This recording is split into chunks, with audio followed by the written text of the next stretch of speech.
Ahí apareció. Muy buenos días, hermanos. Que el Señor les bendiga mucho. Si hay alguien ahí, que ponga el dedito para arriba y así yo sabré que estamos conectados y que hay gente de la otra parte. Hermanos, como les decía, que el Señor los bendiga mucho, que sea un día hermosísimo, de gran bendición para la gloria de nuestro Dios. Y vamos a ponernos en oración antes de iniciar esta primera parte, que es de preguntas y respuestas. Padre eterno, Padre misericordioso, Señor, pedimos y rogamos, Señor, su bendición sobre este culto, sobre este espacio, Señor, de preguntas y respuestas, Señor, para que el Espíritu Santo esté guiándonos, Señor, con su santa palabra. Pedimos y rogamos, Señor, que limpie nuestro corazón, nuestra mente, nuestra alma de todo pecado, Señor, para que la respuesta no tenga tropiezo ante su presencia y ante el corazón de los hermanos. Padre eterno, Padre misericordioso, quedamos en sus manos y todo se lo agradecemos en Cristo Jesús. Amén. Amén. Ahí ya apareció alguien. Bienvenidos, y todos los que vayan llegando, bienvenidos. A mí esta semana me mandaron una pregunta. Hay un pasaje en Gálatas 6:16 que dice, se los leo, y que dice: misericordia sea a ellos y al Israel de Dios. La pregunta era si era correcto o incorrecto atribuir esta designación Israel de Dios a la iglesia. Entonces, una de las cosas que, aclarar de que este es un tema polémico, porque si no, no lo preguntarían, ¿o no? Pero precisamente porque hay diferencias en la iglesia. Hay diferencias doctrinales respecto a Israel y a la escatología, pero también hay diferencias de métodos hermenéuticos para estudiar la situación de Israel o la historia de Israel y la vigencia de Israel y la escatología, la doctrina de los eventos finales. Y esa diferencia a veces es entre hermanos. Hablamos de diferencia entre hermanos, es un motivo de polémica y a veces bastante caliente la polémica. Pero yo voy a dar una respuesta que seguramente no va a dejar contento a muchos, pero es lo que yo pienso y es lo que yo veo en las escrituras. Una de las cosas que, partiendo de esto, que tenemos que hacer es qué diferencia hay entre Israel y la iglesia. Y hay una diferencia. Israel es una nación que está vinculada o fue vinculada a Dios por medio de un pacto. El pacto se basaba en ¿qué? En la ley. La iglesia es el pueblo de Dios, conformado de gentiles, incluidos judíos, personalmente, y que está bajo el pacto de Dios por medio de Cristo, por la obra de Cristo, que es el nuevo pacto. Bien, eso marca una diferencia importante. Pero vamos a ir a Romanos 11:25, que quiero que leamos un pasaje que es muy usado para decir, ve, di que tengo razón, ve, cuánta razón tengo yo, etcétera, etcétera. Pero vamos a revisarlo. De Romanos 3, Romanos 11. Romanos 11, y vamos a leer del versículo 25. Si usted lee en su Biblia, la Reina Valera u otra Biblia, el pasaje que vamos a leer es, el título ya dice algo, la restauración de Israel. Bien, comienzo a leerle y vamos a ir haciendo precisaciones. Dice, porque no quiero hermanos. ¿Quiénes son estos hermanos? La iglesia de Roma, que es una iglesia compuesta de gentiles y judíos. ¿Que ignoráis este misterio? Para que no seáis arrogantes en cuanto a vosotros mismos, que ha acontecido en Israel, endurecimiento en parte, hasta que haya entrado la plenitud de los gentiles.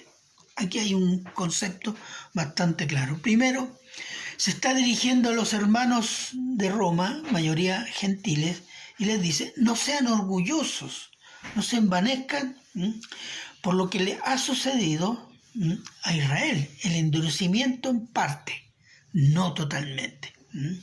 Esto puede significar que no todos son endurecidos y un remanente va a creer en Cristo. Esto puede ser en parte, significa también en algunas cosas, no en todas. Y también tiene un tiempo determinado y lo dice, ¿hasta cuándo? Hasta que haya entrado la plenitud de los gentiles, hasta que haya completado la totalidad de los gentiles que han de ser salvos. Recuerde que en Hechos 15, Santiago dice que Dios en este momento está recogiendo pueblo para sí mismo en medio de los gentiles. Y ese tiempo todavía está vigente. Y después dice la separación. Luego todo Israel. Ahí entra. Y luego todo Israel. Este no es la iglesia. Dice, será salvo como está escrito. A ver. La iglesia es salva, la iglesia son los salvos. No es que tienen que ser salvos. Tienen que completar su salvación, consumar su salvación, terminar su salvación. ¿Cuándo? Con la adopción de nuestro cuerpo, según Romanos 8, ¿cierto? Luego dice, todo Israel será salvo, como está escrito, vendrá de Sión el libertador. Cuando Cristo descienda al monte de los olivos y vaya al templo o al lugar del templo, que apartará de Jacob la impiedad. Se podría citar Zacarías, etc. Hay varios pasajes. 27 dice, y este será mi pacto con ellos cuando yo quite sus pecados. Ese es el pacto. ¿Cuál es? Israel entra al nuevo pacto, que está anunciado en Jeremías. El nuevo pacto, ¿cuál es? Él va a entrar a escribir la ley en sus corazones y en su mente. El Espíritu, esto significa que el Espíritu Santo va a entrar en ellos porque van a creer en Cristo.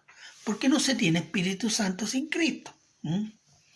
Y dice el 28, así que en cuanto al Evangelio de Dios por medio de Cristo, son enemigos porque ellos no creen, porque han sido endurecidos. ¿Por causa de quién? De vosotros, los gentiles, la iglesia. ¿Se fija? Hay dos, está dirigiéndose a dos grupos. Y sigue después. En cuanto a la elección, son amados por causa de los padres. En cuanto a la elección, son amados por causa de qué? De las promesas que Dios le hizo a Abraham y a los hijos de Abraham y a los jefes, a los hijos que dieron origen a las 12 tribus de Israel. ¿Se entiende? 29. ¿Por qué? Irrevocables son los dones y el llamamiento de Dios. ¿Qué significa esto? Significa que cuando Dios llama a salvación, no importa el tiempo ni la circunstancia, Dios va a cumplir su palabra, porque es un llamamiento irrevocable.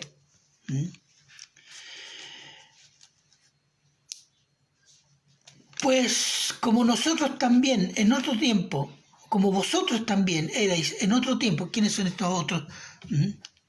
De los gentiles, erais desobedientes a Dios, pero ahora, por Cristo, han creído en Cristo, habéis alcanzado misericordia por la obediencia de ellos. Perdón, por la desobediencia de ellos. Ellos fueron desobedientes a Dios. No creyeron en Cristo. Y ese factor significó que Cristo fuera a predicar a los gentiles, fuera predicado entre los gentiles. Y eso es lo que está diciendo el apóstol Pablo, el 31. Así también, estos ahora han sido desobedientes porque están en rebelión, no creen en Cristo. Para que por la misericordia concedida a vosotros, los gentiles, ellos también alcancen misericordia. Los judíos, Israel. ¿Cuándo va a ser eso? Como dijo el Señor Jesús, no me veréis hasta que digáis, Hosana, el que viene en el nombre de Adonai. Y ahí van a reconocer a aquel que clavaron. Porque Dios sujetó a todos en desobediencia para tener misericordia de Dios. Exactamente. Es Dios el que salva gentiles por la fe en Cristo y va a salvar judíos, la nación de Israel por la fe en Cristo. Entonces se fija, y a mí el punto que me interesa hacer notar, que el apóstol Pablo se está dirigiendo las bendiciones a los gentiles, ustedes son bendecidos, antes eran, Israel está en una situación inversa, entonces se está dirigiendo a dos sectores. Y el anuncio, ¿cuál es? Es que Israel, nación, será salvo. Entonces, tenemos dos sectores. Cuando pues vamos a Gálatas 6, 16, quiero expresarle algo acá que dice, recordemos que el libro de Gálatas es un libro escrito a una iglesia que ha sido seducida por las prácticas judías de Cristo más la circuncisión, Cristo más la ley, Cristo más la fiesta, Cristo el sábado. Es decir, porque los predicadores judíos que se convertían decían que Cristo más toda la religión judaica o hebrea.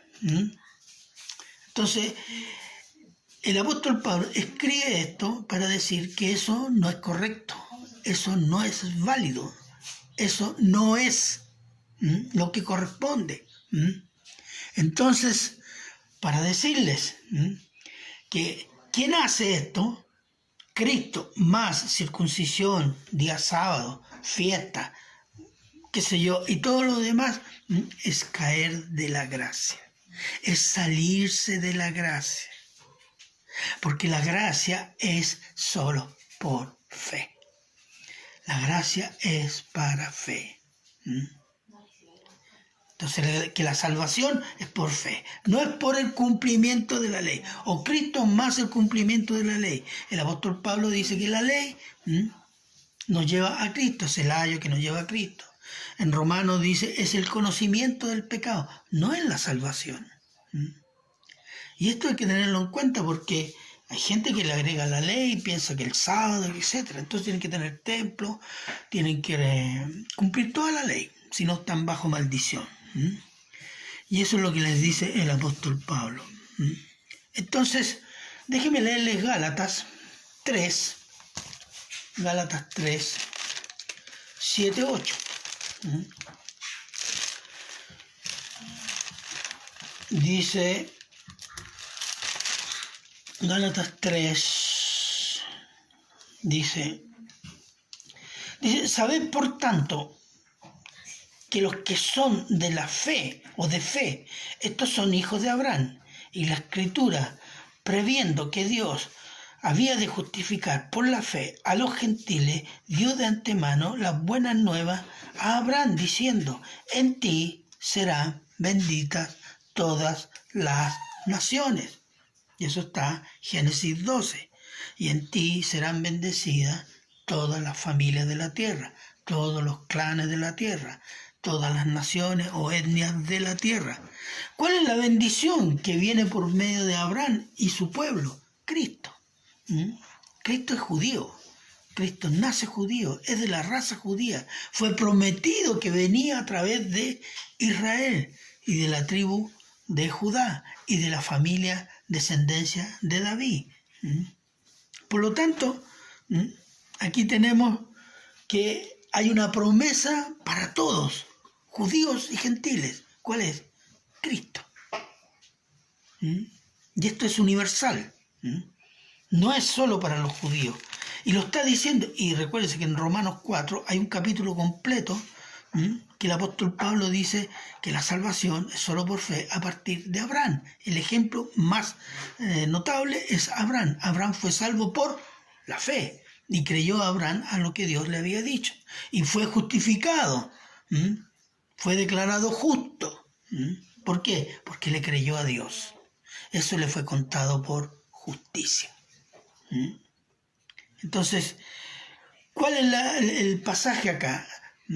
Lo que quiere destacar el apóstol Pablo es que por la fe en Cristo, judíos y gentiles son salvos, no por la ley.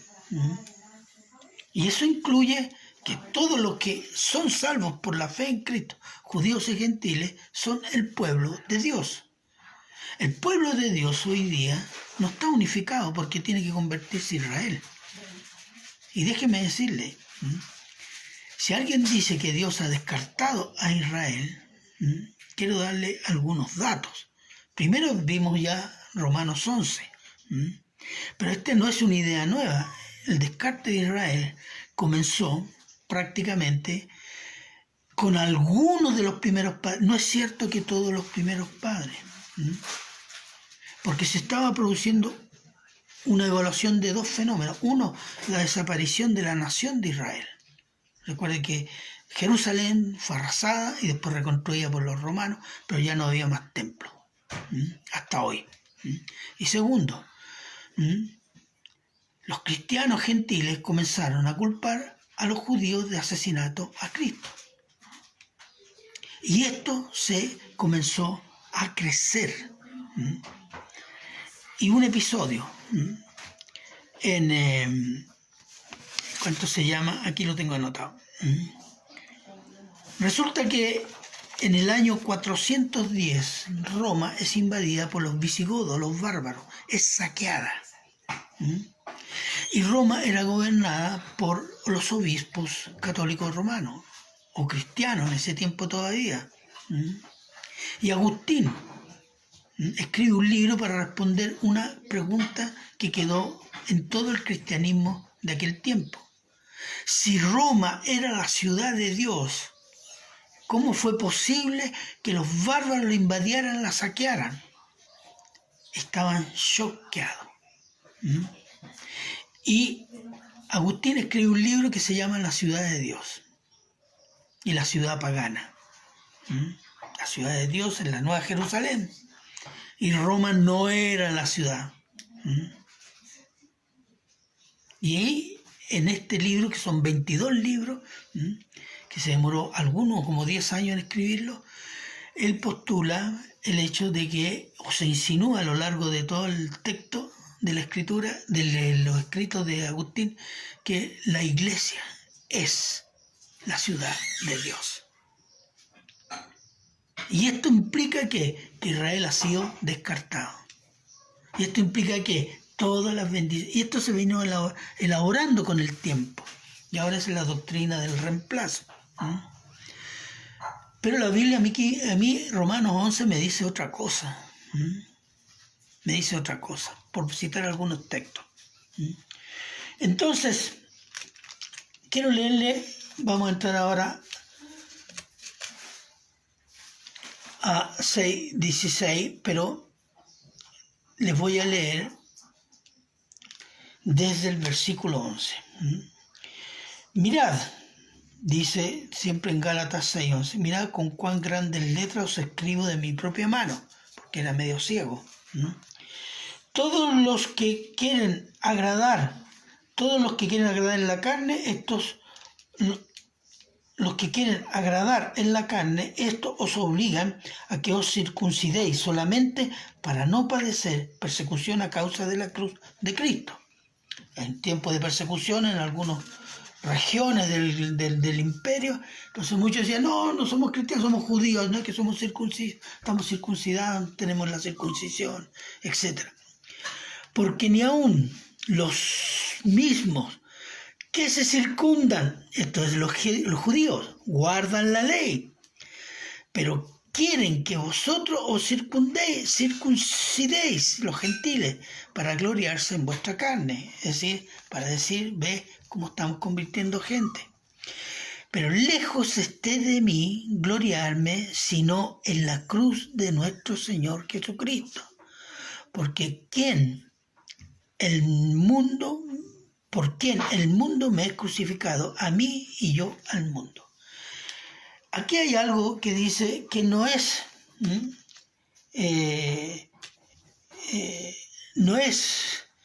ni aun los mismos judíos que se circunciden o practican la circuncisión, son, como dice, guardan la ley. Y en otro pasaje dice, no es judío aquel que se circunda en la carne, sino en el corazón. Se está hablando de pureza, fidelidad a la ley, a Dios. Ese es el Israel de Dios. Y a eso se está refiriendo. Y puede referirse en Israel de Dios acá a dos conceptos. Uno, los judíos que verdaderamente se convierten, o que antiguamente respetaban la ley, en contra de los que hacían todos los ritos, incluso sacrificios, pero no obedecían la ley. O puede referirse a un concepto como Israel de Dios, que el pueblo de Dios, y eso incluye judíos, nación de Israel, y gentiles. Israel como sinónimo de pueblo de Dios. Puede ser esas dos circunstancias, pero que la iglesia sea el Israel, no. Es pueblo de Dios, pero no es Israel. Los judíos llegan a la ley porque son herederos y parte de una etnia. Y están en un pacto y tienen que entrar al nuevo pacto. Nosotros entramos al nuevo pacto por Cristo. Ellos todavía no entran al nuevo pacto. Pero acá dice en Romanos 11 que ellos entrarán a un nuevo pacto con Jesucristo. Y quiero referirme, ahora ¿cuánto me quedan? Dime, unos minutos. Si alguien dice, y quiero referirme a esto, donde lo noté, acá está. En Jueces 19:22 hay una apreciación, dice, cierto, que Dios desechó a Israel porque asesinó a Cristo. Bueno, podría ser también que los gentiles nunca puedan ser salvos. ¿Por qué? Porque también participaron en el asesinato de Cristo. Que ellos no estaban conscientes, no sabían, los judíos esperaban a Cristo, sí. Pero aún así, Dios le ha dado en este momento, después de ese momento, privilegios espirituales más grandes a los gentiles que a los judíos. ¿O no? Entonces, si fuera este razonamiento, yo quiero exponerle otro razonamiento. En Jueces 19:22,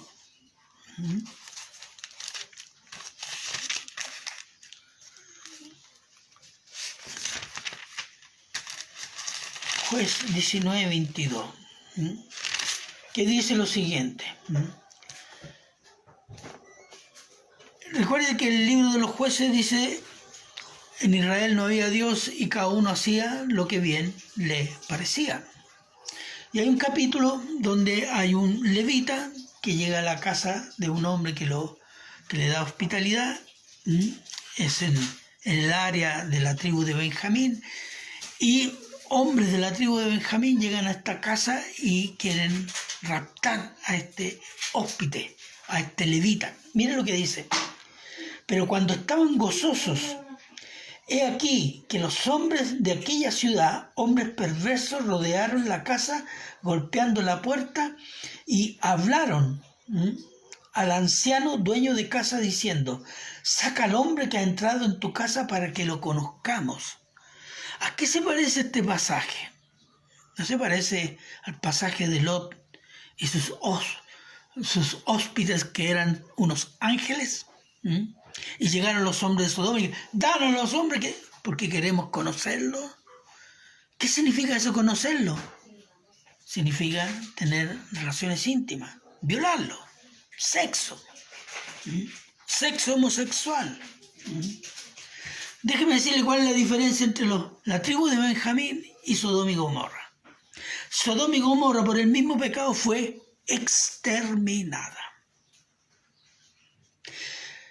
La tribu de Benjamín fue castigada, pero no fue exterminada. Porque el pecado de ellos es menos grave. No. es por una promesa. La promesa que Dios le hizo a Abraham, la preservación de Israel, para transformarla en cabeza de las naciones. Y esa promesa depende de Dios y no de lo que haga Israel. Israel cometió la misma idolatría que los pueblos que eran vecinos, incluso sacrificios de niños. Israel fue llevado a 70 años de cautiverio en Babilonia y después fue vuelta a Jerusalén. Los pueblos que practicaron eso fueron casi exterminados y algunos exterminados. ¿Por qué? Porque Dios tuvo una promesa ¿con quién? Con Abraham. Yo de ti haré una nación grande. Pero es que los judíos asesinaron a Cristo. ¿Acaso Dios no lo sabía? ¿Acaso Dios no lo sabía? Decimos, Dios es omnisciente. Entonces significa esto, hermanos. Significa que Dios tiene todavía un trato con Israel. El trato con Israel es el trato que Dios está haciendo ahora con los gentiles, formando el cuerpo de Cristo. No me pregunte cómo va a hacer eso, dónde van a andar los judíos, dónde van a andar los gentiles, la iglesia. No. Lo que nos tiene que preocupar es lo que está acá, que hay una promesa de Dios. Hay una promesa de Dios. Si Dios no es capaz de cumplir la promesa de Israel, ¿por qué tiene que cumplir las promesas a la iglesia? ¿Estamos seguros de eso? Yo estoy seguro, porque la Biblia me dice que Dios va a cumplir su promesa con Israel. Y si la va a cumplir con Israel, así como es Israel y ha sido Israel, hermanos, Dios va a cumplir la promesa con su iglesia. ¿O no? ¿Sí o no? En un sentido amplio, podríamos decir, judíos, gentiles y la nación de Israel somos el Israel de Dios, el pueblo de Dios. Amén. Amén. Por ahí se escucha un amén, gloria a Dios. Bien. Yo les tengo esta respuesta, que el Señor les bendiga, que el Señor la pueda bendecir también, para decirle, hermanos, si hay otras preguntas, bienvenidas sean, y que las puedan dejar en la página de la iglesia o por Facebook. La próxima semana va a estar el hermano Ricardo, y que pudieran ustedes enviar dudas, preguntas, respuestas. A mí, yo ocupé el tiempo en esta, pero hay dos más que tengo, cuando más adelante las trataremos. Amén. Damos gracias al Señor por este tiempo, porque ya es la hora, y que el Señor bendiga su palabra. Bien, hermanos, vamos a comenzar con la segunda parte. Yo quiero orar, porque hay algunas peticiones de oración, y también por algunas situaciones de hermanos de la iglesia y por nuestro país, hermanos. Hay que orar por Chile. Chile no es solo pandemia, hay crisis económica, hay crisis política, hay desorden, se proyecta un desorden social, institucional, político, que deja mucha gente no solo en pobreza, sino en amargura, duda, incerteza. Oremos por nuestro país para que Cristo sea el que gobierne los corazones, y haga su voluntad, no la voluntad de los hombres. Oremos por eso. Padre bueno, eterno y misericordioso, Señor, gracias por este tiempo, Señor, de preguntas y respuestas. Bendiga la palabra, si usted la considera correcta o válida, o que ha honrado su nombre, póngala usted en el corazón de los oyentes. Y le pedimos, Señor, por el culto de ahora, por los hermanos que se están conectando, por aquellos que se van a conectar. Pero queremos pedirle también por los hermanos que están delicados de salud, Señor, como el hermano Raúl, Señor, problema de sus huesos, por trabajo, Señor, para el hermano Raúl, el hermano José, Señor, por el cambio de casa de la hermana Jenice, que pueda ser de gran bendición, Señor, bendígala a ella y a su pareja, y así, Señor, pedimos también por toda la congregación, por cada uno de los que se congregan, la Iglesia Bautista de la Gracia de Dios, y los que se conectan en estos momentos y se han conectado, que el Señor les dé crecimiento espiritual. También quiero hacer una oración especial por la hermana Jocelyn. Sé que ha tenido serias dificultades y problemas. Hemos estado orando por ella también. Que el Señor la bendiga, que el Señor le ponga paz en su alma, en su corazón, y que pueda ella gozarse en Cristo y gozarse en su familia, con su marido y sus hijos, Señor. Oramos también, Señor, por Chile, por nuestro país, por las autoridades. Bendígalas con sabiduría, Señor, y bendígalas con la sabiduría que viene de lo alto, Señor, y que pueda con esa sabiduría glorificar su nombre, Señor, para que su mano pueda estar sobre este país, Señor. Pedimos y rogamos, Señor, también por el personal sanitario que está afrontando y tratando a los enfermos de COVID-19. Bendígalos a ellos y a sus familias, Señor, que su palabra pueda correr en medio de ellos, Señor. Y también por los contagiados. Pedimos y rogamos que puedan ser sanados para la gloria de su nombre, Señor, y que por eso puedan conocer a Cristo también, Señor. Padre eterno, le damos gracias por este hermoso día que está hecho para la gloria de su nombre. Padre eterno, en sus manos quedamos y todo se lo agradecemos siempre en Cristo Jesús. Amén. Bien, hermanos, algunas recomendaciones, avisos.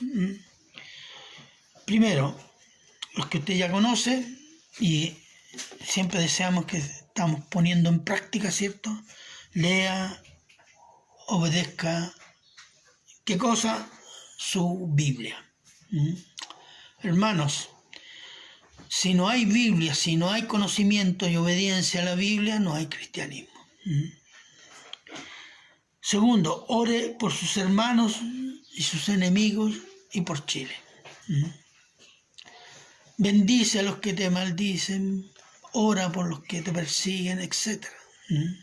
Mateo 5. Eso nos diferencia de ser un buen hombre a un hombre de Dios. Un buen hombre ora por los suyos, pero un hombre de Dios ora por sus enemigos. Amén. Y orar por Chile, nuevamente. Y predique el Evangelio. Toda oportunidad, internet, etc. De a conocer el Evangelio de Jesucristo. Y cuarto, honra al Señor con su ofrenda. No le estamos diciendo pacta, no. No estamos diciendo que está obligado, no. Usted está diciendo, según dicte su corazón, ofrende y honre al Señor. Bien. ¿Qué más tenemos? Lunes retomamos instituto a las 20 horas, introducción al Nuevo Testamento por este semestre. Y después tenemos domingo unas clases a las 18 horas y viernes a las 20 horas. Una es por Romanos y la otra por Génesis, que la está haciendo el hermano Ricardo. Esos son los avisos que yo tengo en este momento, pero yo quiero hacerles una petición, hermano. Nosotros tenemos una restricción, llamémoslo así, un protocolo legal, de reunirnos en forma limitada o casi no reunirnos por las restricciones sanitarias. Dos cosas que hay que hacer.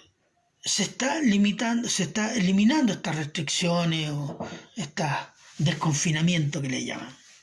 Bueno, hay que orar porque la iglesia pueda volverse a reunir. Que el gobierno, que las autoridades saquen esta restricción y la iglesia, con todos los protocolos que ellos quieran, pueda reunirse. Hay una necesidad importante queremos todos reunirnos, vernos, abrazarnos, alabar juntos a nuestro Señor,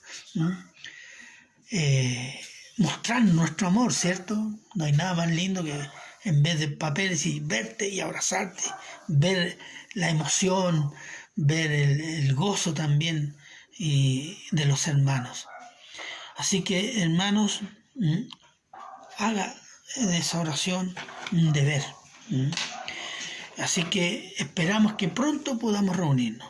Tenemos esta esperanza puesta en el Señor, que el Señor va a sacar los límites. Y si no los saca, vamos a averiguar cómo lo podemos hacer. Porque no son las restricciones de los hombres los que nos pueden quitar el gozo. Así que oremos por eso. Bien, hermanos, y abra su Biblia y vamos a ir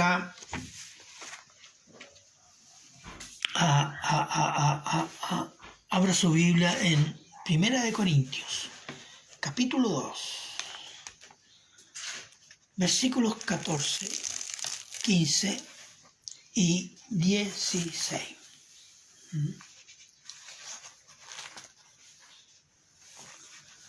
Eso.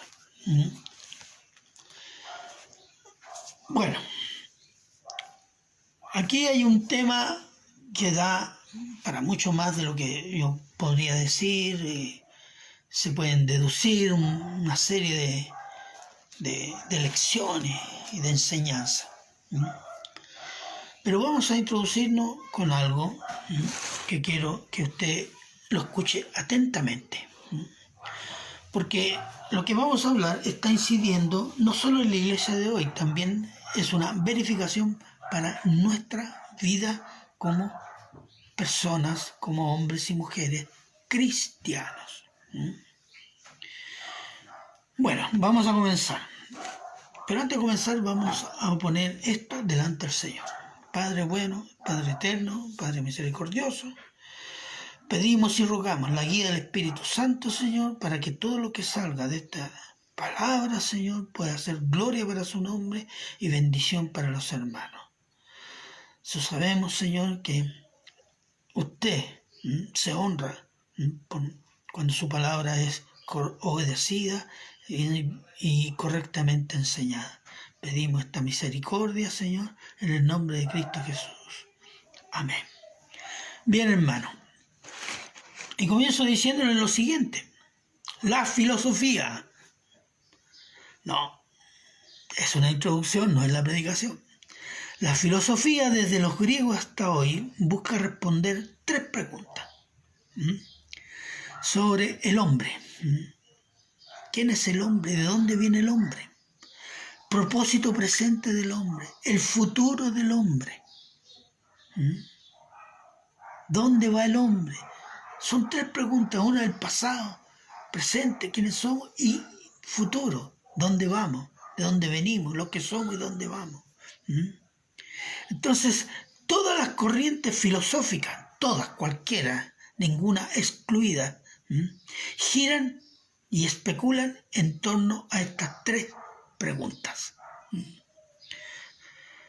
sobre el ser humano.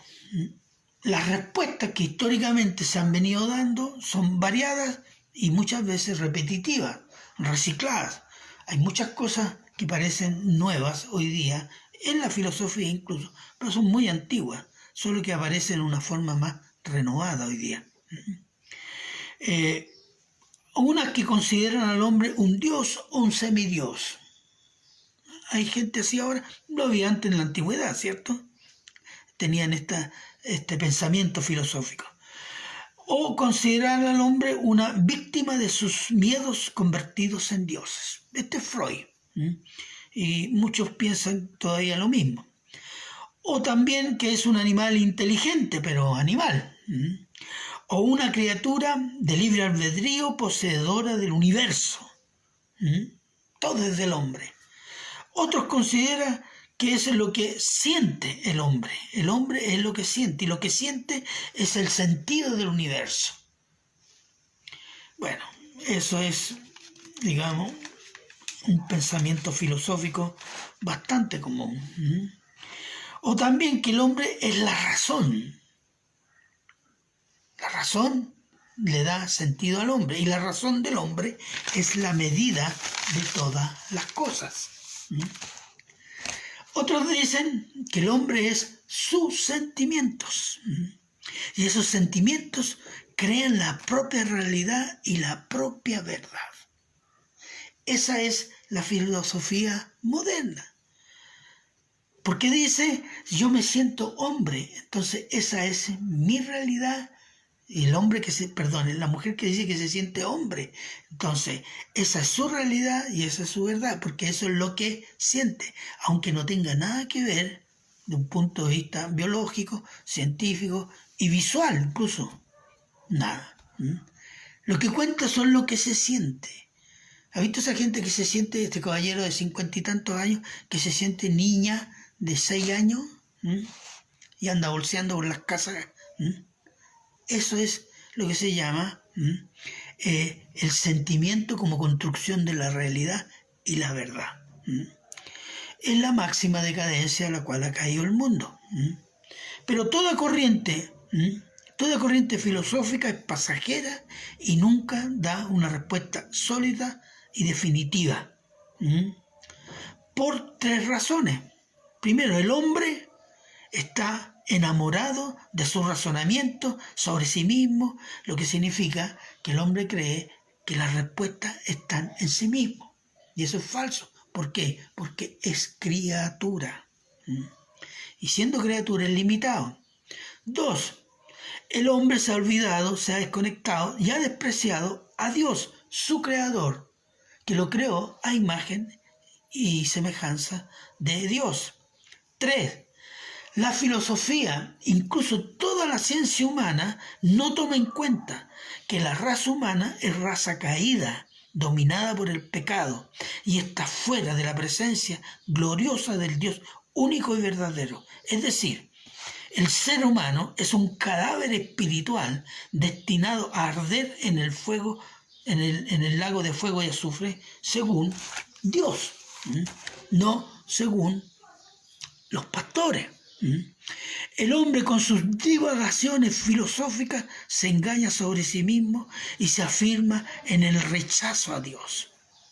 Yo quiero leerle, para concluir esta introducción,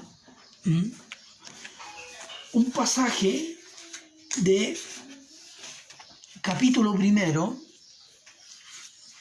de Instituciones de la Religión Cristiana del teólogo de la Reforma, Juan Calvino, capítulo 1, página 4, y que dice lo siguiente, referente al hombre en presencia de Dios. Escribe Juan Calvino: por otra parte, es cosa evidente que el hombre nunca jamás llega al conocimiento de sí mismo si primero no contempla el rostro de Dios. Y después de haberlo contemplado, desciende a considerarse a sí mismo, porque estando arraigado en nosotros el orgullo y soberbia, siempre nos tenemos por justos, perfectos, sabios y santos, a no ser que con manifiestas pruebas seamos convencidos de nuestra injusticia, fealdad, locura y suciedad. Pero no nos convencemos si solamente nos consideramos a nosotros mismos y no a Dios, el cual es la sola regla con que se debe ordenar y regular este juicio. Porque como todos nosotros estamos por nuestra naturaleza inclinados a la hipocresía, cualquier vana apariencia de justicia nos dará tanta satisfacción como si fuese la justicia misma. Y porque alrededor de nosotros no hay cosa que no esté manchada sin grande suciedad, lo que no es tan sucio nos parece limpísimo, mientras mantengamos nuestro entendimiento dentro de los límites de la suciedad de este mundo, de la misma manera que el ojo que no tiene delante de sí más color que el negro, tiene por blanquísimo lo que es medio blanco u oscuro. ¿Se fijan? ¿El concepto cuál es? Que el hombre no puede conocerse a sí mismo si no conoce a Dios. Ese es el concepto básico. ¿Por qué? Porque es criatura de Dios. Y aquí surgen 2 tipos de personas: el hombre natural y el hombre espiritual. Y ahí vamos a estar, el título de este sermón va a ser El hombre natural y el hombre espiritual. Y estamos en 1 Corintios, capítulo 2, versículo 14.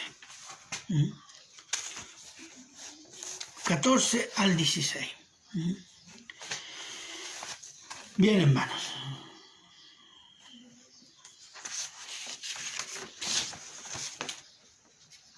Vamos a leerlo. En el nombre del Señor, versículo 14, la primera parte, dice: pero el hombre natural no percibe las cosas que son del Espíritu, de Dios.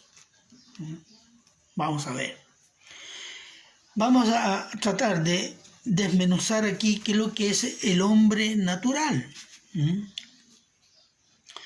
El hombre natural, según la Biblia, o toda la Biblia, el hombre natural es aquel que no tiene el Espíritu de Dios. Estamos hablando del Espíritu Santo. Y no lo tiene, ¿por qué? Porque no cree en Cristo, como el Señor y único Salvador de su vida. Y si no cree en Cristo, es porque rechaza a Dios, o ha rechazado a Dios. Los que no siguen creyendo es que siguen rechazando a Dios.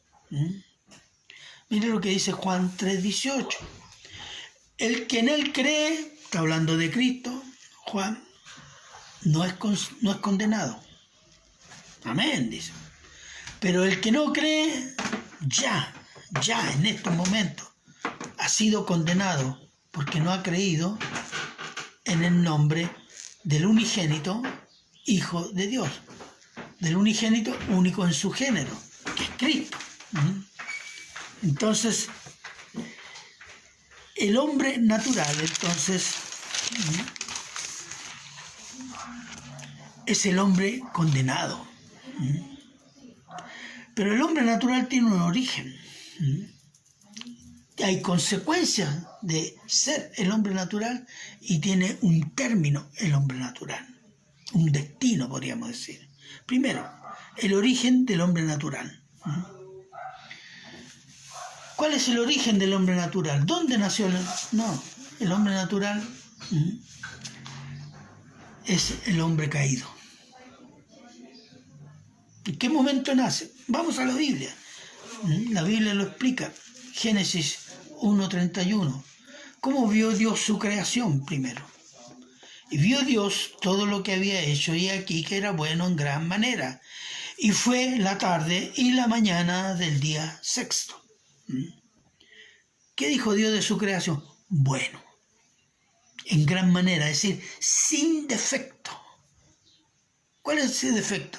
Sin pecado, sin muerte, armoniosa, bella, hermosa. Esa era buena en gran manera. Entonces, estos eran la muerte y el pecado, no existían, desconocidos.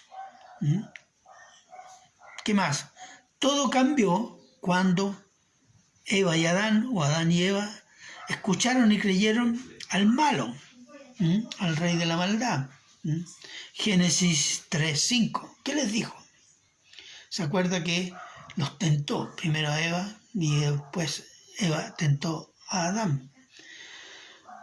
Pero le hizo una propuesta, le hizo una promesa incluso. ¿En base a qué? Ahora vamos a ver. Sino que sabe Dios, dice el diablo a Eva, sabe Dios que el día que comáis de él serán abiertos vuestros ojos y seréis como Dios, sabiendo el bien y el mal. Ahí está la promesa.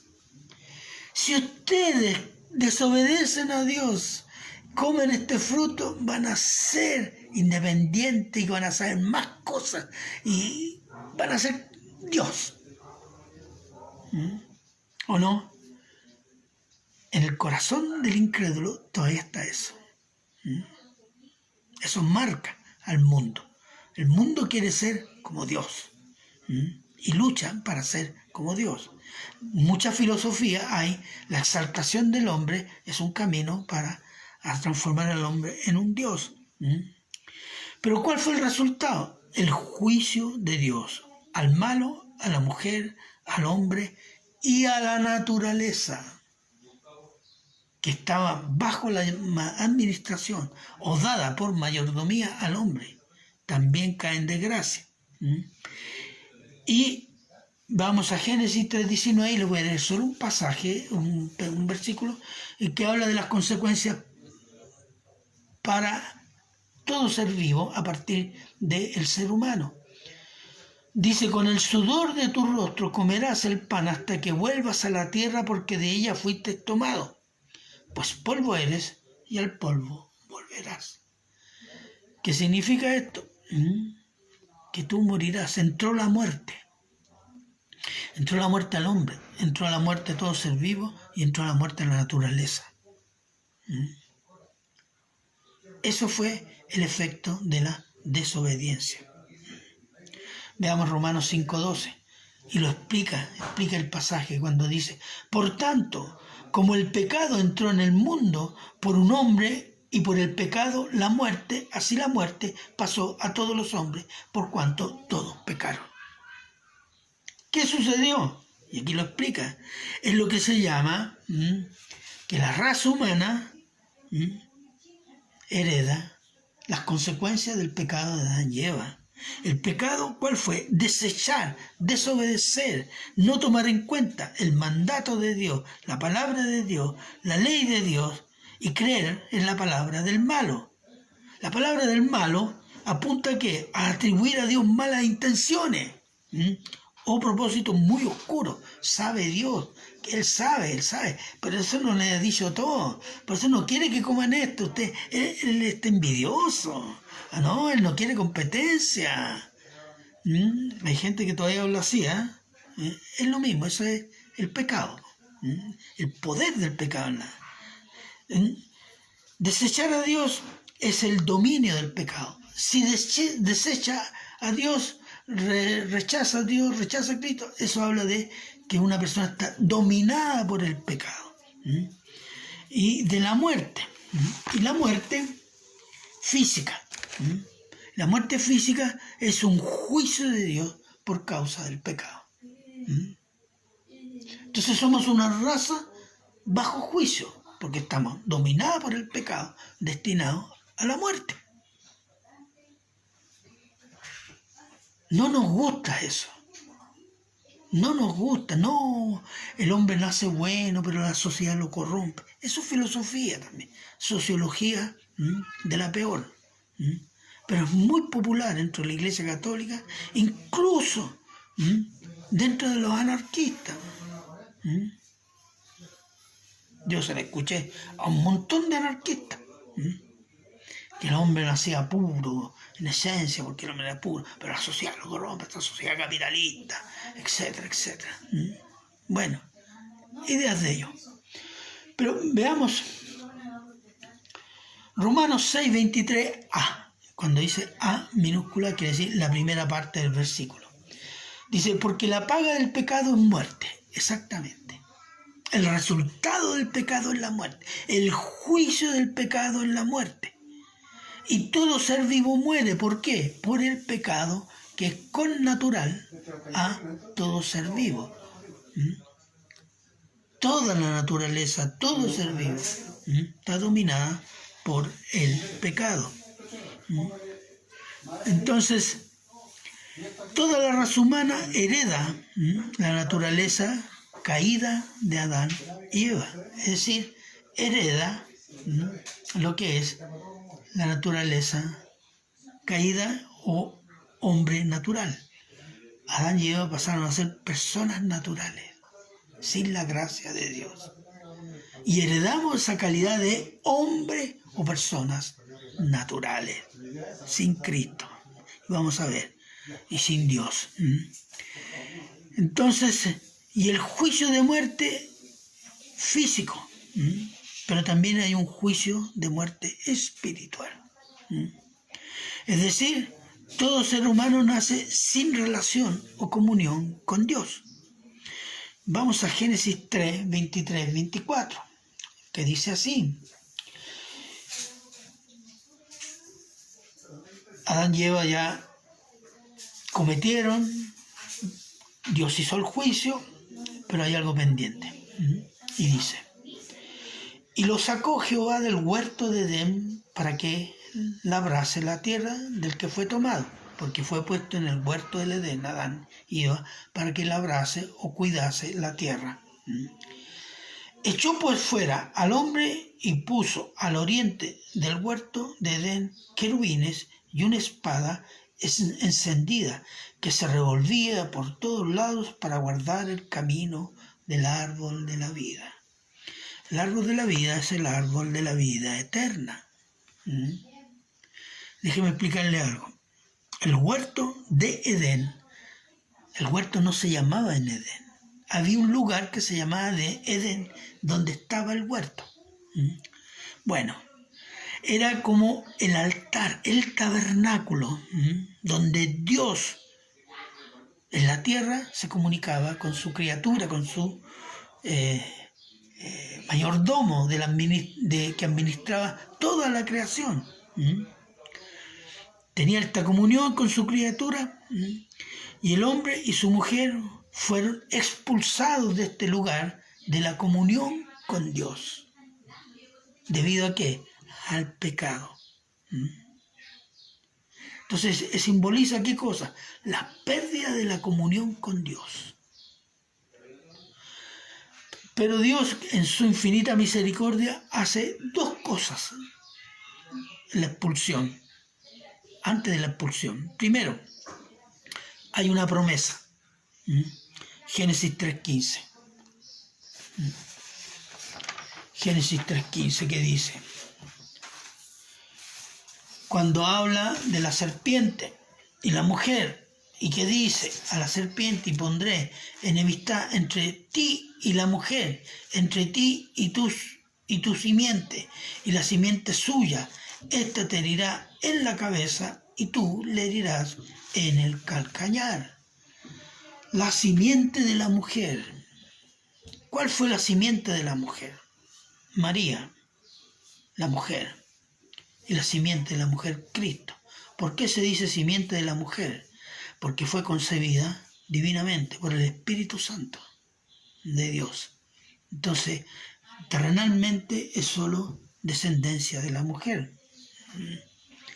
Entonces, y esa descendencia, y está en singular, no la descendencia plural, la descendencia singular de la mujer herirá en la cabeza a la serpiente, que es el diablo, y la serpiente le herirá en los tobillos, molestará.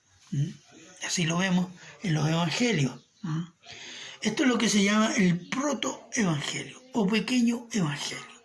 Esta es una promesa que Dios hace, que habrá un redentor, un salvador, que derrotará al que ha tentado a Adán y Eva y cambiará todas las cosas, ¿cierto? Entonces, y después les da una enseñanza práctica, una lección objetiva que les permitirá aún mantener la relación con Dios. Y veamos Génesis 3:21. Y Jehová, Dios, hizo al hombre y a su mujer túnicas de pieles y los vistió. Recuerde que cuando ellos, después del pecado, son confrontados por Dios, ellos se pusieron ramas, hojas. Y Dios, cuando los expulsa, antes de expulsarlos del huerto de Edén, ¿qué hace? Mata 2 animales. El primer sacrificio en la Biblia lo hizo Dios. ¿Para cubrir qué cosa? Y lo dice, el que cubre tus pecados. Para cubrir el pecado de Adán y Eva. Era un símbolo de pureza o relativa pureza, para que pudieran estar frente a Dios en forma indirecta.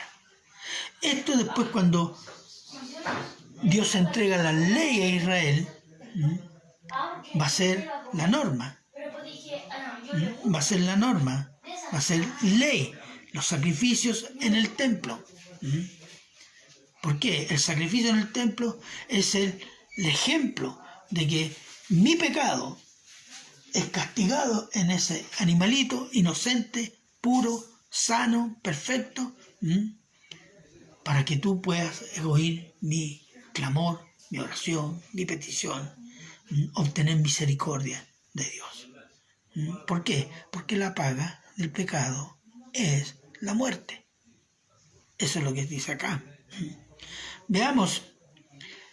Entonces los sacrificios tienen un sentido. ¿Hasta cuándo? Veamos.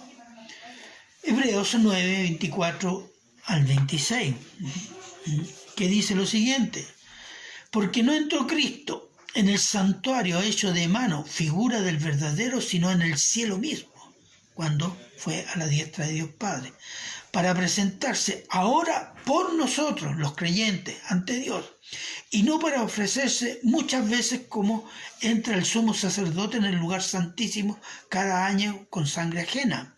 Eso. El sacerdote del templo judío una vez al año entraba al lugar santísimo donde estaba el arca, con la sangre de los animales, la esparramada así, que era la expiación, el pago por el pecado del pueblo. Ese era el Yom Kippur, el día de la expiación.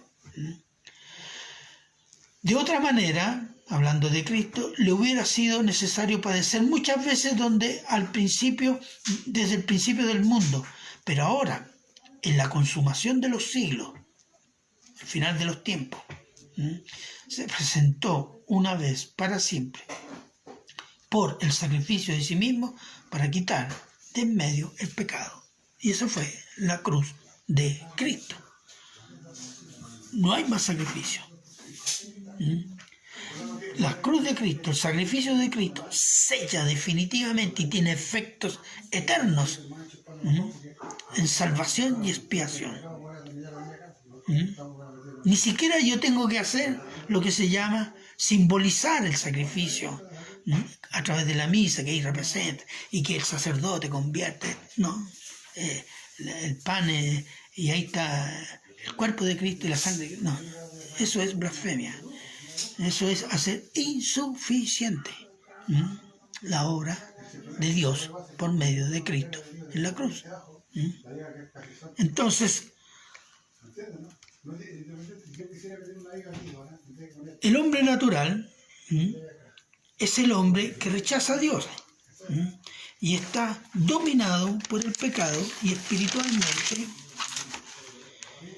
está muerto y destinado a morir físicamente y condenado eternamente.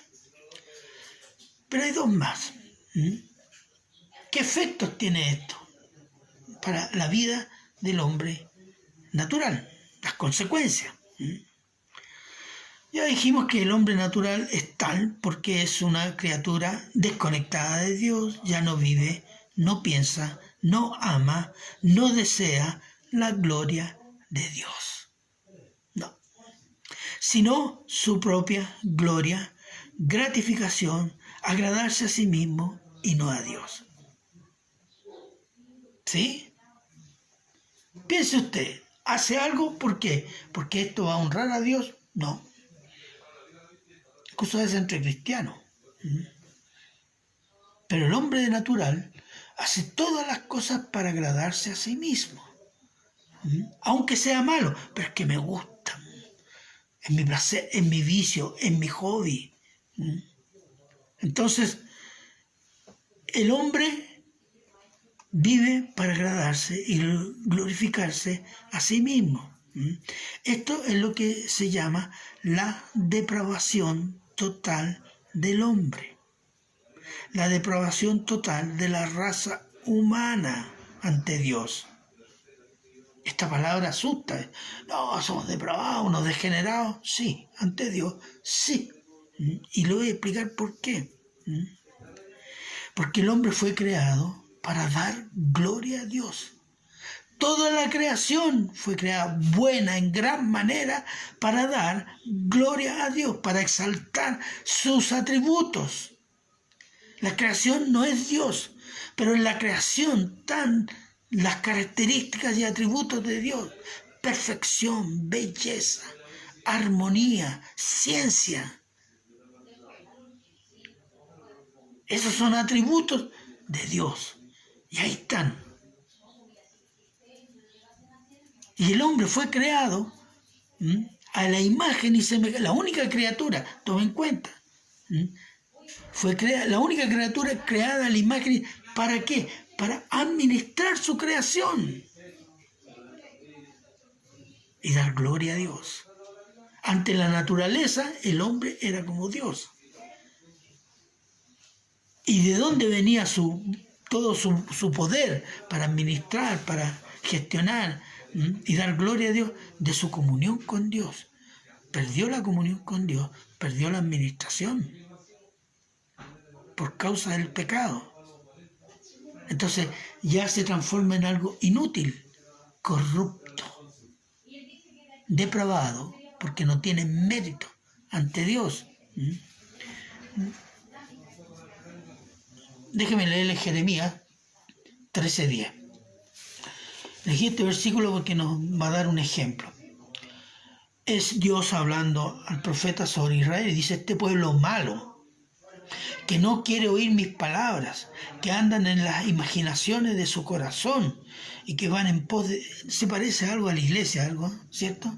Imaginan, cosas así. Imaginaciones de su corazón y que va en pos de dioses ajenos para servirles, para postrarse ante ellos. Vendrá a ser como este cinto, que para ninguna cosa es buena. El cinto era una correa que Dios le dijo a Jeremías: ponla en el río, en una roca del río. Y después de varios días la fue a buscar y esta correa estaba podrida. Entonces Dios le dice: escucha, Jeremías, Israel es como esta correa podrida, no sirve para nada. Ese es el sentido de corrupción, depravación. Sin Cristo, sin Dios, rechazando a Dios, la raza humana no tiene mérito ante Dios, porque no está cumpliendo el propósito para el cual fue creada. Entonces el hombre natural no solo está afectado con la muerte física y la muerte espiritual, sino que también está afectado en la mente, en sus emociones y en su voluntad. Entonces, la depravación, la corrupción que trajo consigo la caída, corrompió toda, no una parte, toda nuestra naturaleza. Tenemos naturaleza pecaminosa. No es que una parte de luz quedó. Ese es otro tema. Los católicos y muchos evangélicos dicen: el hombre tiene la capacidad de elegir a Dios. No tiene esa capacidad. Vamos a verlo más adelante.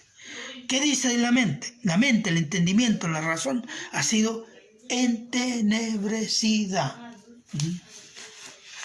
¿Qué significa eso? Oscurecida. Romanos 1:21 dice,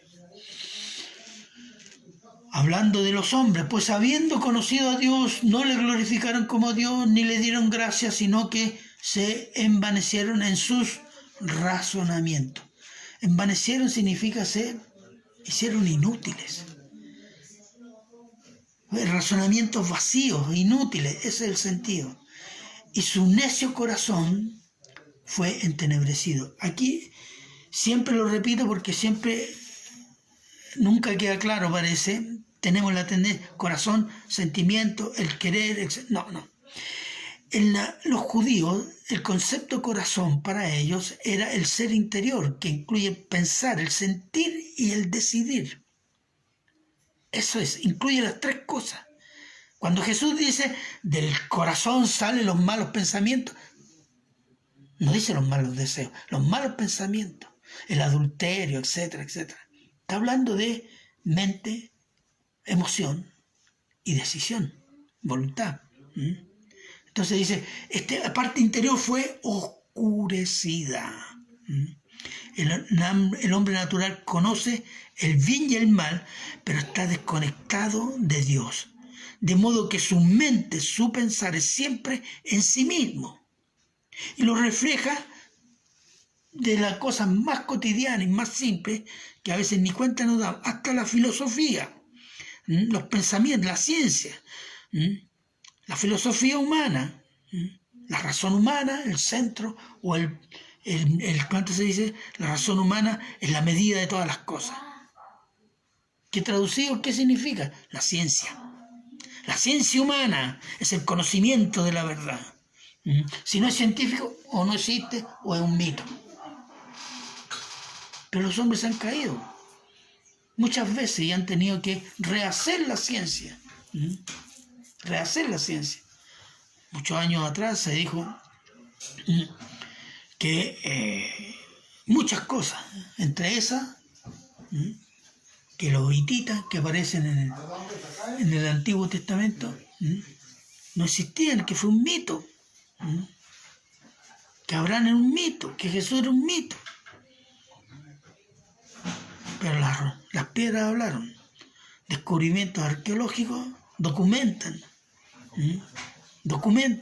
no solo la existencia de Abraham, de civilizaciones enteras, al tiempo de Abraham. Entre esos los hititas. La existencia de Cristo, muchos hoy día la están cuestionando, pero tenemos una documentación de Flavio Josefo, no solo, una documentación de la burocracia romana que habla de Cristo.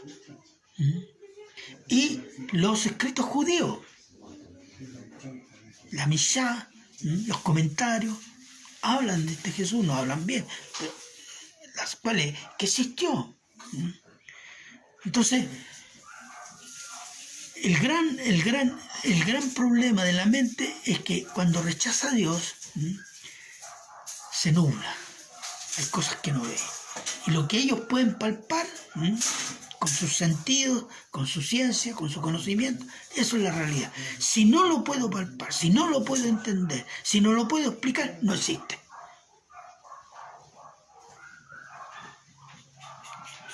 Bueno, ese es el hombre. Entonces,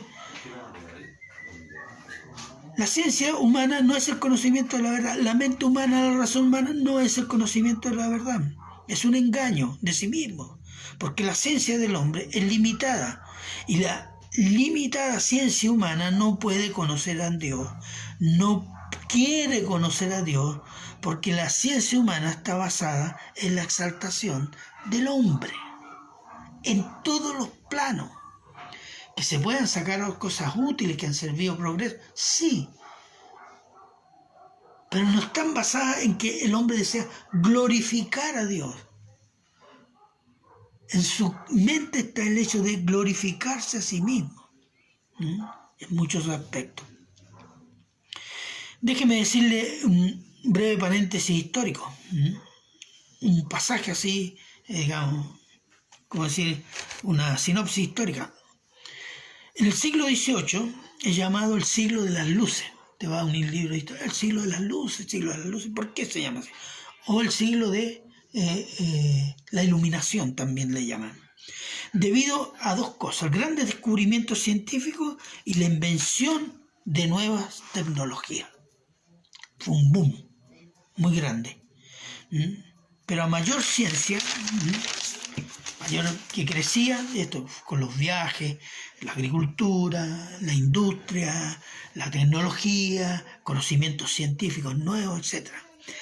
Creció la incredulidad sobre la persona de Dios. Después que Dios era la causa de todas las cosas, de la vida del hombre y de la sociedad, pasó a ser un Dios que creó todo, pero que no se inmiscuye en la vida de los hombres ni en la vida de la sociedad, sino que el hombre es libre para hacer con la naturaleza y la sociedad lo que se le dé la gana.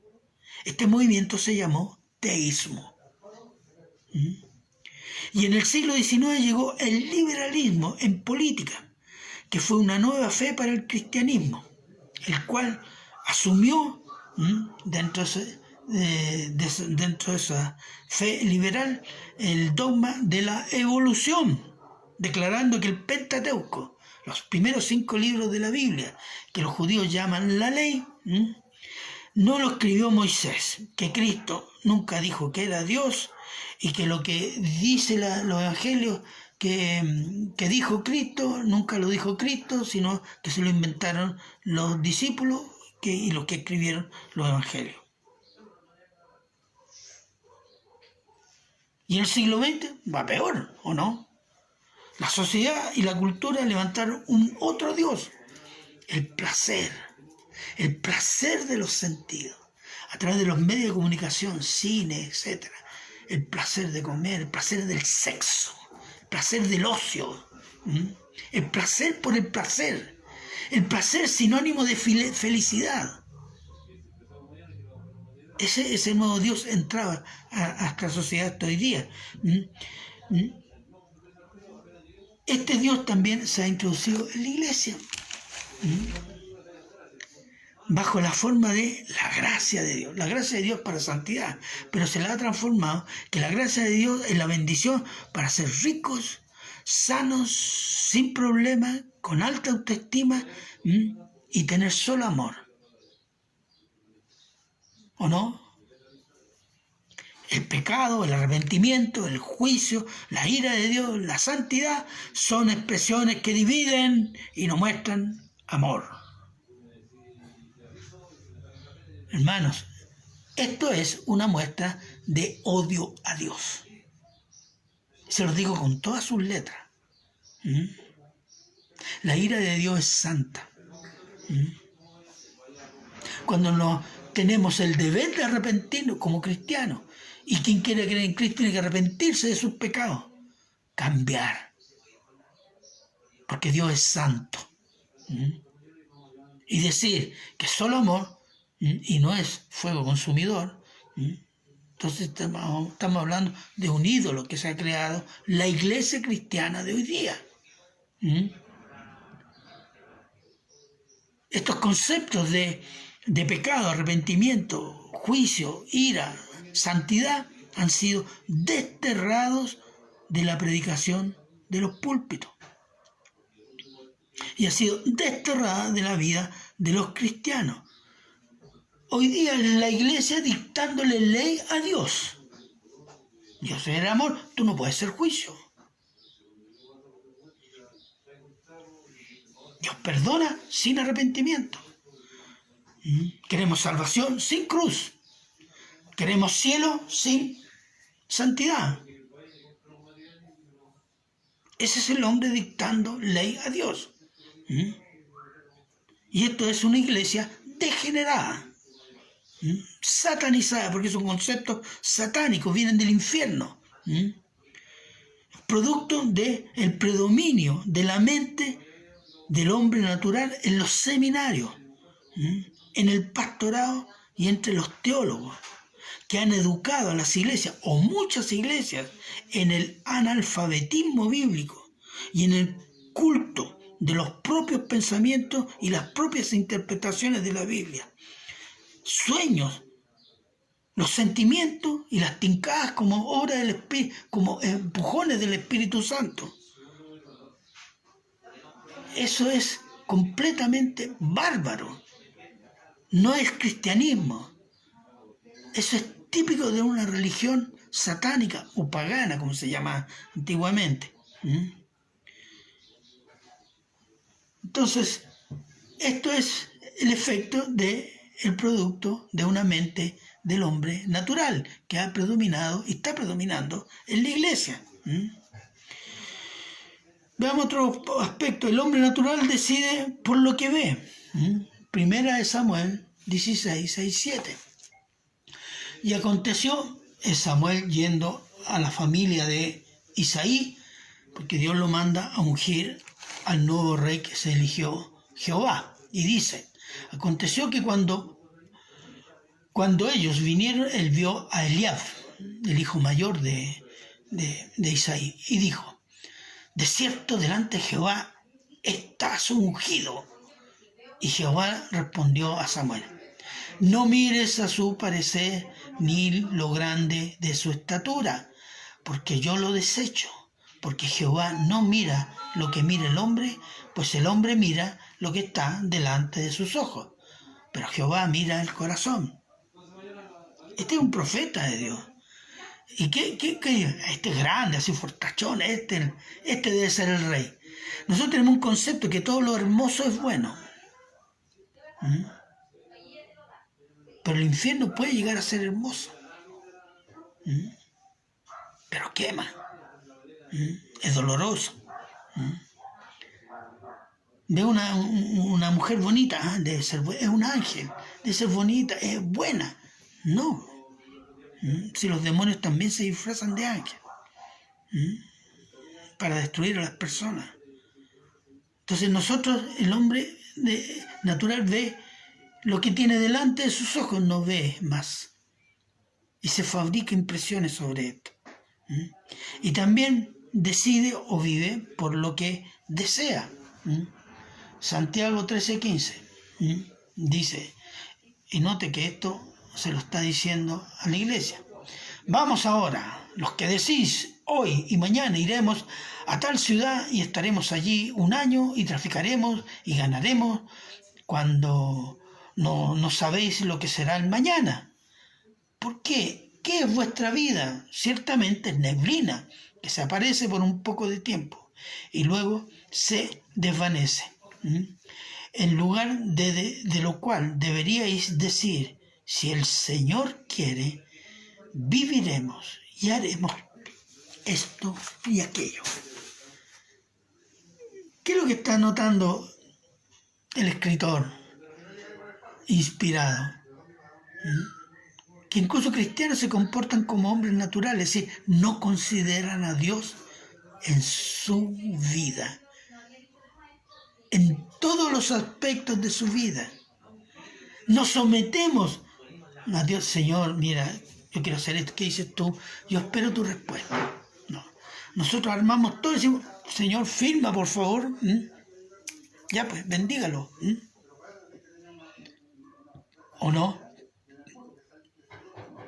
¿Sabe que Jesucristo, según Lucas 6, estuvo orando toda una noche? Para la noche, póngale 10 de la noche hasta las 6 de la mañana, que amaneció, etc. Orando, y después llamó a los discípulos y eligió 12. Es decir, dedicó tiempo a buscar la voluntad del Padre. ¿Nosotros qué hacemos? Esta es la voluntad, fírmala. Bendícela a los católicos. No, hermano. Nosotros vivimos lo que deseamos y queremos que Dios se someta a lo que deseamos, porque pensamos que es bueno, o porque aparece en la Biblia, o cualquier otra razón. Pero eso es el hombre. El hombre vive o decide por lo que oye del mundo. Primera de Juan 8, 43-44. Y el Señor Jesús, que interpela a los judíos, a los escribas y fariseos, le dice, ¿por qué no entendéis mi lenguaje? Porque no podéis escuchar mi palabra. Vosotros sois de vuestro padre, el diablo, y los deseos de vuestro padre queréis hacer. Él ha sido homicida desde el principio y no ha permanecido en la verdad, porque no hay verdad en él. Cuando habla de mentira, de suyo habla, porque es mentiroso y padre de mentira. Es decir, el diablo es de naturaleza mentirosa. Por naturaleza es un engañador. Y cuando nosotros oímos al mundo gobernado por este mentiroso, decidimos. ¿Qué dice el consejo de tal persona, de tal amigo, el consejo del opinólogo? O llamo a la radio, o llamo a la televisión. El consejo del mundo. El mundo está gobernado por los criterios del malo, que son exaltar al hombre y no a Dios. El hombre natural ama sus pecados. Algunos públicamente no, pero tiene otros que los aman y los cultiva en la intimidad. Mire, Juan 3, 19, 20.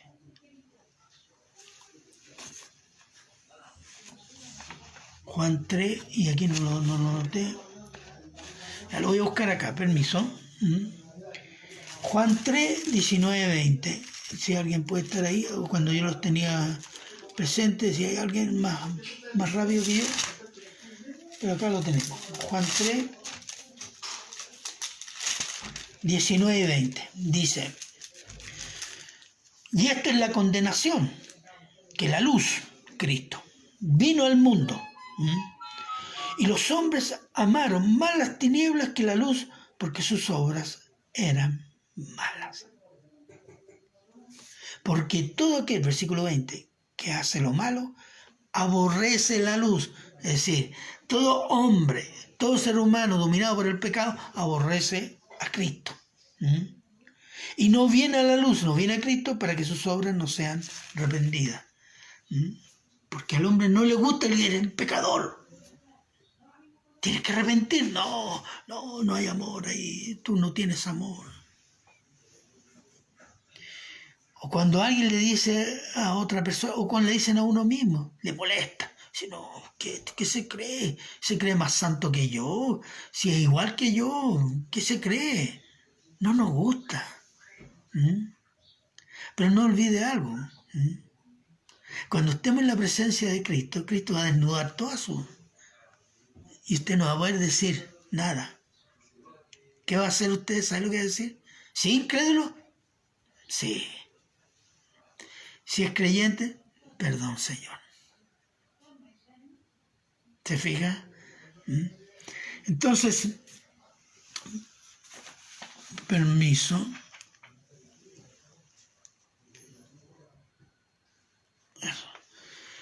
Eso. Permiso. El hombre natural ama sus pecados. Algunos más, otros menos. Pero lo fundamental es que no le gusta que le saquen a la luz sus pecados. La voluntad del hombre es hacer el mal. Del hombre natural, ¿cuál es? Es hacer el mal. No, si hay personas que no son creyentes, pero son buenas. Bien. ¿Buenas para qué? Yo tengo un ejemplo, la Teletón.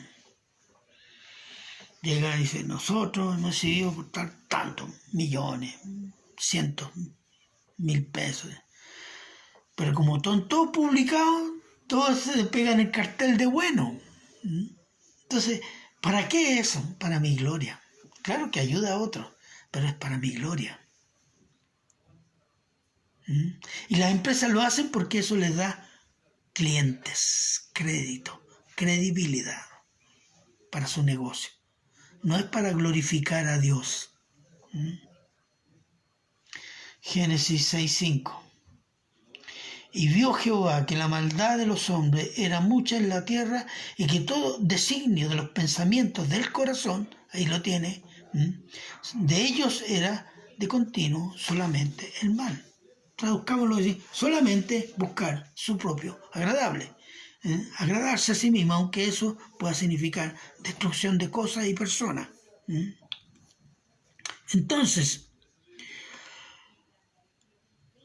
el hombre natural está desconectado de Dios, rechaza conocer a Dios, no cree en Cristo, no tiene el Espíritu Santo. Por tanto, la palabra de Dios, el Evangelio de salvación, es locura.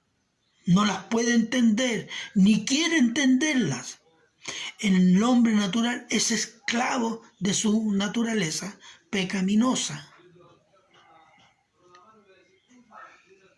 Romanos 6:16, ¿no sabéis que si os sometéis a alguien como esclavos para obedecerle, sois esclavos de aquel a quien obedecéis, sea del pecado para muerte o sea la obediencia para la justicia? No está diciendo que el hombre tiene la alternativa de obedecer al pecado o a la justicia de Dios, no. Está diciendo que si tú obedeces el pecado, eres esclavo del pecado. Si tú obedeces la justicia, eres esclavo de Cristo. Y déjeme decirle, esto habla de la incapacidad del hombre de tener libre albedrío, el libre albedrío para elegir a Dios. El hombre, aun sabiendo de Dios, no elige a Dios. El hombre a causa de su depravación total. Solo la obra de Dios por Cristo, en el poder del Espíritu Santo, con la palabra del Evangelio, el pecador es convertido de pecador muerto para muerte eterna a hijo de Dios para vida eterna, por la fe en Cristo y por el regalo de Dios al de la fe en Cristo. ¿Cuál es? Y este es su Espíritu Santo que vive en el creyente, el cual lo hace un hombre espiritual. Y aquí tenemos, versículo 15. 15. En cambio el espiritual juzga todas las cosas, pero él no es juzgado por nadie.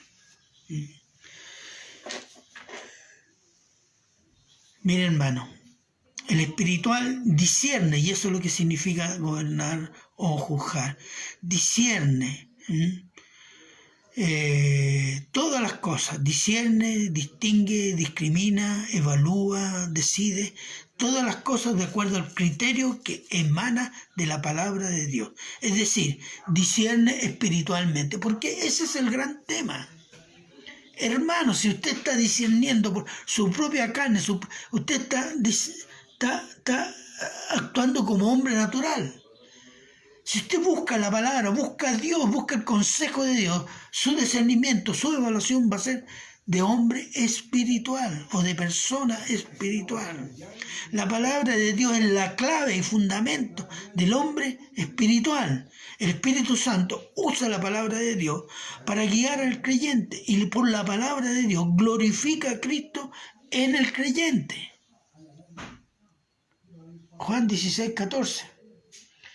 Él me glorificará, dice Cristo, por el Espíritu Santo, porque tomará de lo mío y os lo hará saber. Esa es la obra del Espíritu Santo. Y el hombre espiritual vive por fe, no por lo que ve. Y 2 Corintios 5:7 dice, por fe andamos, no por vista.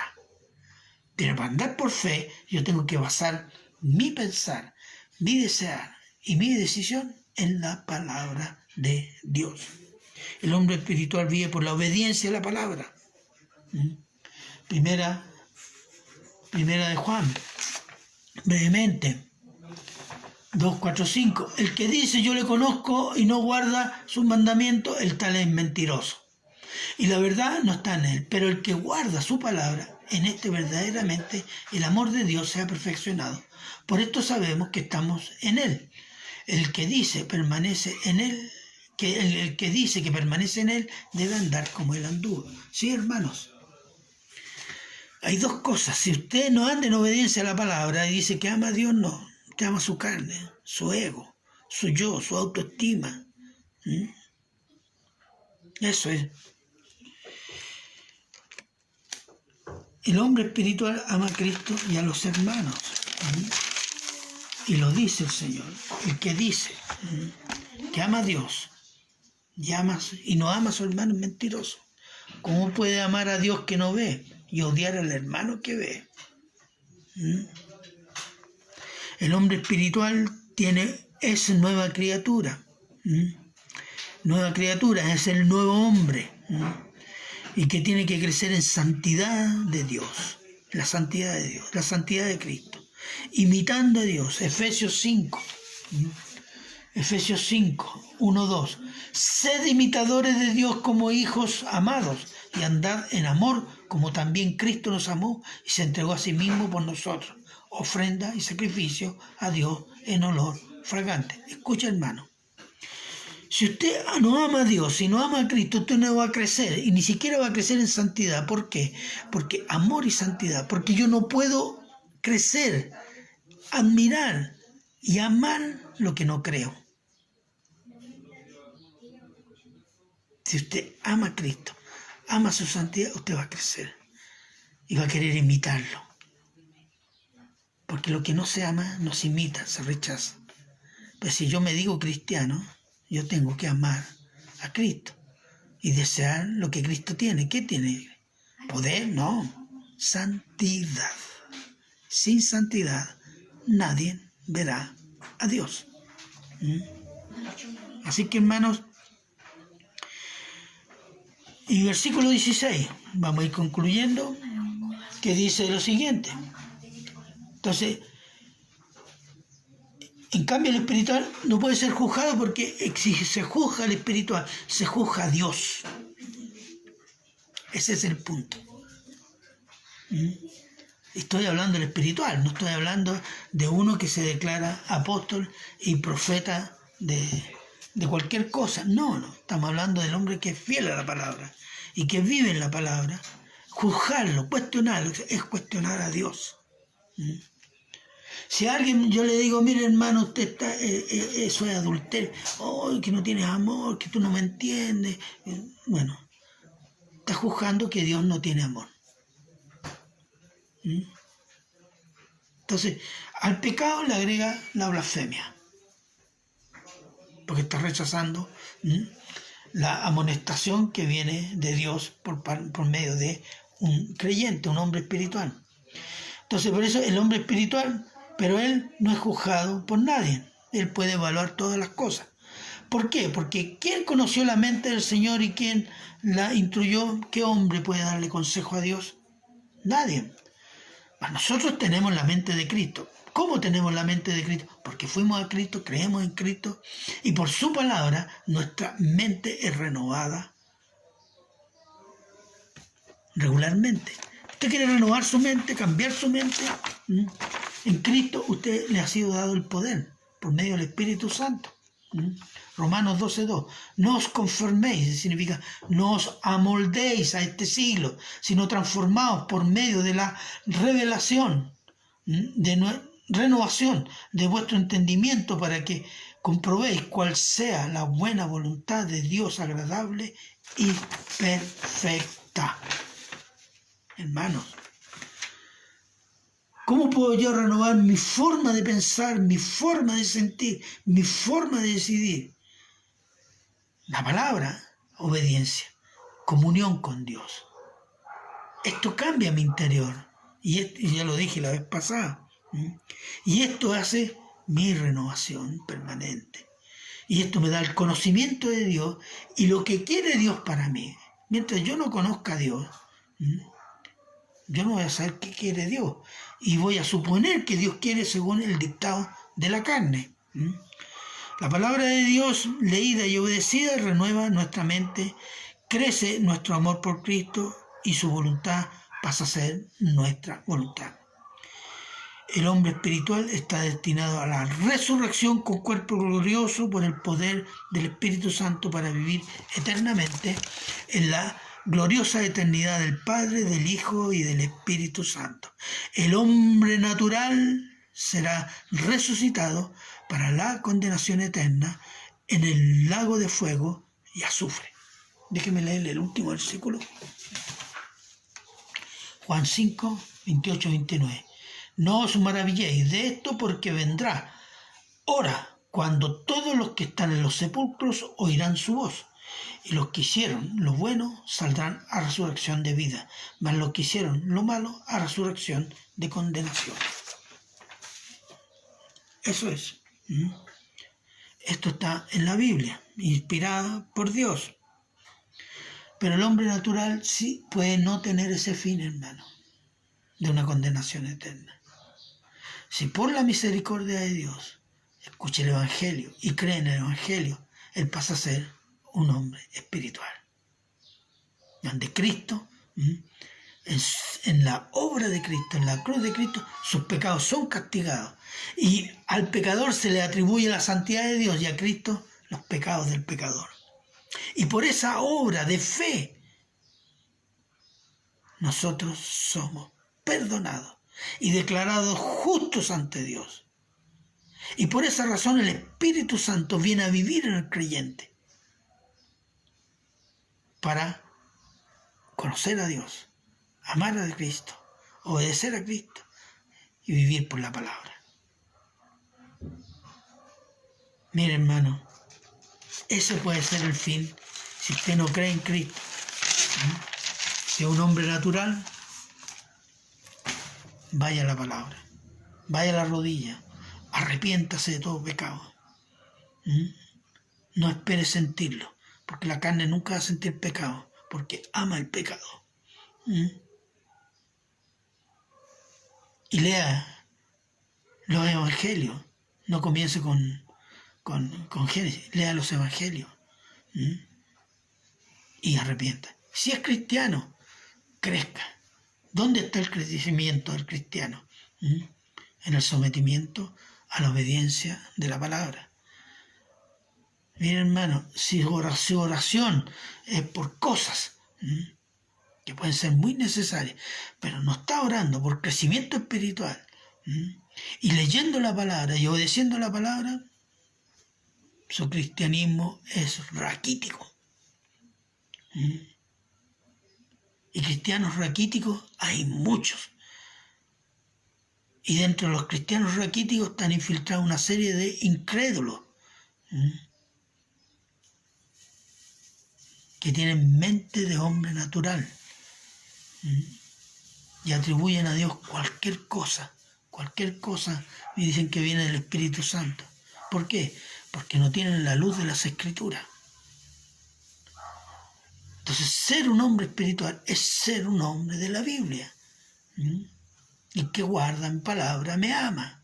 Eso dice el Señor Jesús. Así que no nos engañemos, hermanos.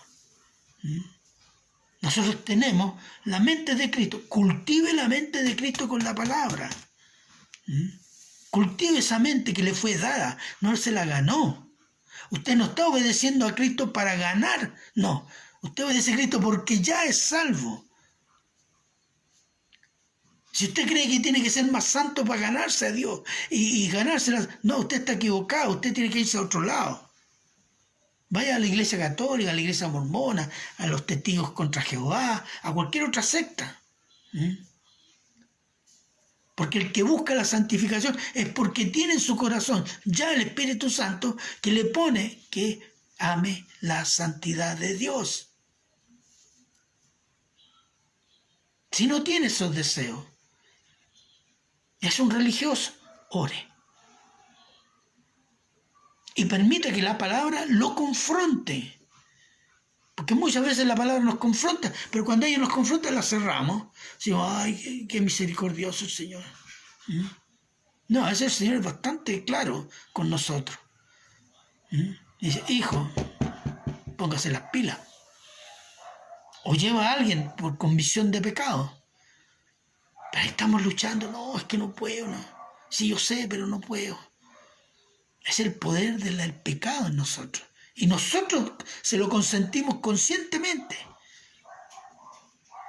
Entonces, hermano, si usted no es creyente, es un hombre natural y está destinado a la condenación eterna. Puede salir de ese camino. Vaya a Cristo, busque a Cristo. Así como la tabla de salvación, la única tabla de salvación que le va quedando desesperadamente en el mar, y ahí está la tabla, agárrala, pelee. Y ore, y clame, digas, yo quiero conocerte, quiero arrepentirme. Y si es cristiano, haga lo mismo. Arrepiéntase. Y pida perdón por su cristianismo raquítico. Amárrese de la palabra. Haga el esfuerzo, venza la carne. Con la ayuda del Espíritu, pida al Espíritu Santo su poder. Él quiere darnos la victoria porque Cristo se glorifica en nosotros con eso. Y eso es lo que quiere el Espíritu Santo, glorificar a Cristo en nosotros. No hacernos hablar como animales o gritar como animales, hacernos saltar 2 metros. No, pues esas cosas las hace Satanás. No. Preocúpese de la Biblia,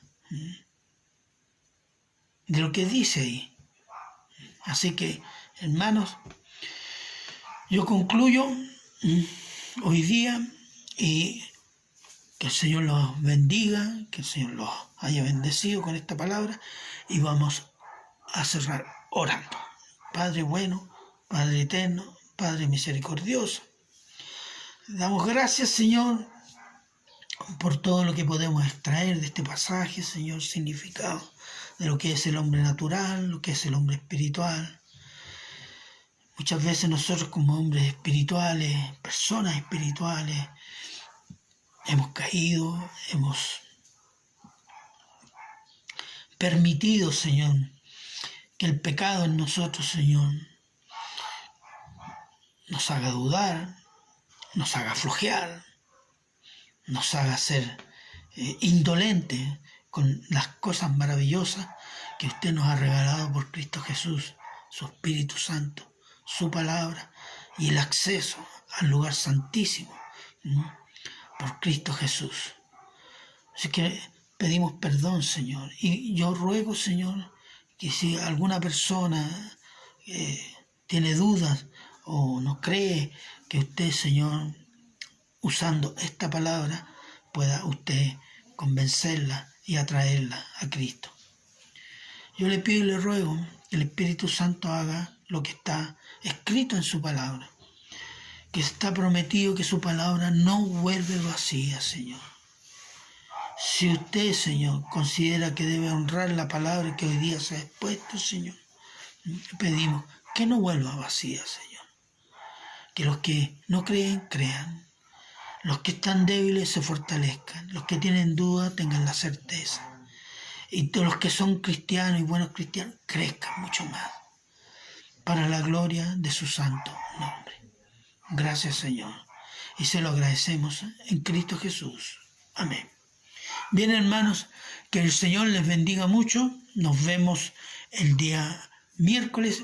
Me olvidé de un pequeño detalle. El día martes a las 8 hay clase de lenguaje de señas que hace la hermana Evelyn de la Iglesia Fuente de Bendiciones. A los hermanos que se quieren conectar deben comunicarse con el hermano Francisco. Amén. Bien, hermanos, que tengan un lindo domingo, una mejor semana y que puedan predicar, estudiar la Biblia y mucha oración. Amén. Amén. Nos vemos, hermanos.